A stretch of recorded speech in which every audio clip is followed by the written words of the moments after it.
अस्सलामु अलैकुम वरहमतुल्लाहि वबरकातुहू। खुश आमदीद आप सबको। मैं हूँ आपकी दोस्त और आप देख रहे हैं पाक टीवी। आज की कहानी एक ऐसी हकीकत पर मबनी है जो ना सिर्फ दिल को छू जाती है बल्कि ईमान को ताज़ा कर देती है। तो आइए चलते हैं आज की ईमान अफरोज़ दास्तान की तरफ। एक वक्त था जब दुनिया पर फितने छाए हुए थे। ज़मीन के कोने कोने में फसाद था। कमज़ोर लोग सहमे हुए थे, पर एक ऐसी कौम थी जिसके जुल्म से सब थर थर कांपते थे। वो कौम न सिर्फ ताकतवर थी बल्कि बेरहम भी। इनकी तादाद बेशुमार थी और उनका नाम था यजूज व माजूज। ये लोग पहाड़ों के पीछे आबाद थे। इनका रंग सुर्खी माइल, कद छोटा, जिस्म मजबूत और आंखें छोटी थीं। इनके चेहरे दरिंदों जैसे और ज़बान आम इंसानों से मुख्तलिफ थी। ये जो भी रास्ते में आता उसे रोन डालते, जो मिलता उसे खा जाते।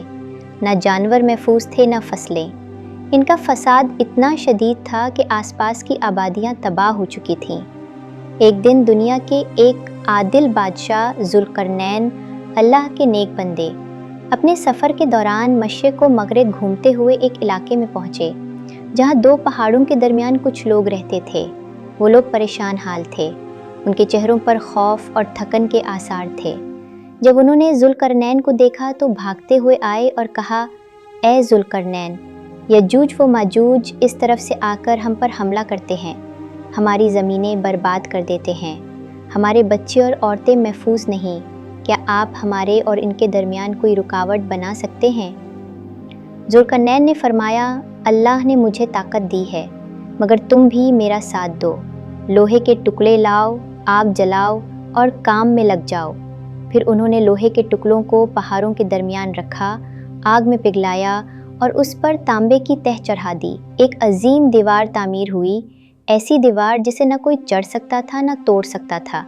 ज़ुल्करनैन ने फरमाया, ये दीवार तुम्हें उनसे महफूज रखेगी, लेकिन याद रखो एक दिन अल्लाह का वादा पूरा होगा और ये दीवार खुद अल्लाह के हुक्म से गिर जाएगी। वक्त गुजरता गया, सदियां बीत गईं। यजूज व माजूज रोज़ इस दीवार को तोड़ने की कोशिश करते। वो नाखनों और दांतों से उसे खोदते, अपने औजारों से इस पर वार करते, यहाँ तक कि सूरज गुरूब होने लगता। फिर वो कहते, कल आकर बाकी काम करेंगे। और जब अगली सुबह वापस आते तो दीवार वैसे की वैसे जमी होती जैसे कभी खोदी ही ना हो। लेकिन एक दिन वो कहेंगे, कल इंशाल्लाह बाकी तोड़ेंगे, और अल्लाह का नाम लेने की वजह से जब अगले दिन वो वापस आएंगे तो दीवार टूट चुकी होगी और वो दुनिया में निकल आएंगे। नबी करीम सल्लल्लाहु अलैहि वसल्लम ने फरमाया, जब वो निकलेंगे तो हर तरफ फसाद मचाएंगे। वो ज़मीन का पानी पी जाएंगे, दरियाओं को खुश्क कर देंगे और हर जानदार को ख़त्म करते चले जाएंगे। वो इस कदर होंगे कि हर पहाड़ से ये सदा बुलंद करेंगे, हमने ज़मीन पर गलबा हासिल कर लिया है। इंसान इनके मुकाबले में बेबस हो जाएंगे, कोई फ़ौज इनको नहीं रोक सकेगी। इंसान सिर्फ भागेंगे, पनाहे ढूंढेंगे, वो जहाँ से गुजरेंगे वहाँ खाक और तबाही छोड़ जाएंगे, सब कुछ खा जाएंगे, दरख्तों के पत्ते तक भी बाकी न छोड़ेंगे। उस वक्त हज़रत ईसा अलैहिस्सलाम ज़मीन पर मौजूद होंगे। वो अपने मानने वालों के साथ एक पहाड़ पर चढ़ जाएंगे और अल्लाह से दुआ करेंगे, अल्लाह हमें इनसे निजात दे।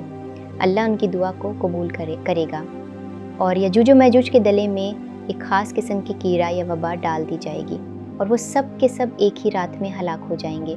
उनके लाशें ज़मीन पर फैल जाएंगे, बदबू इतनी शदीद होगी कि इंसान जीना दुबर हो जाएगा।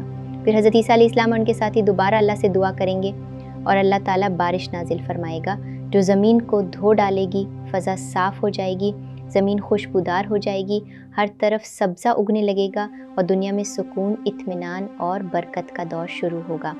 ये वाक़या कोई अफ़साना नहीं, ये कुरान का ज़िक्र है। सूरह कहफ़ में इसका तज़किरा है और नबी करीम सल्लल्लाहु अलैहि वसल्लम ने इसकी तफसील हमें हदीस में दी। आज के हालात, दुनिया का फ़साद, जंगे, फितना, सब इस बात की निशानी है कि वो वक्त करीब है। यजूज व माजूज एक बहुत बड़ी निशानी है क़यामत से पहले की, और वो दिन जब ये दीवार गिरेगी दुनिया को हलाक। उस दिन के बाद कोई भी जगह महफूज न रहेगी, हर तरफ तबाही और खौफ का राज होगा। लोग अपने गुनाहों की सज़ा भुगतेंगे और दुनिया की हर चीज़ बदल जाएगी। लेकिन ये कहानी हमें सिर्फ खौफज़दा करने के लिए नहीं है, बल्कि हमें एक सबक देती है। हमें चाहिए कि हम अपने ईमान को मजबूत करें, अल्लाह की तरफ रुजू करें और बुराइयों से दूर रहें। ये याद रखिए कि अल्लाह हर हाल में हमारे साथ है और जो लोग सब्र और ईमान के साथ रहेंगे वो ही कामयाब होंगे। अगर आपको ये कहानी पसंद आई हो तो हमारे चैनल को लाइक और सब्सक्राइब करना ना भूलें, ताकि आपको ऐसी मज़ीद दिलचस्प और मालूमाती कहानियाँ मिलती रहें।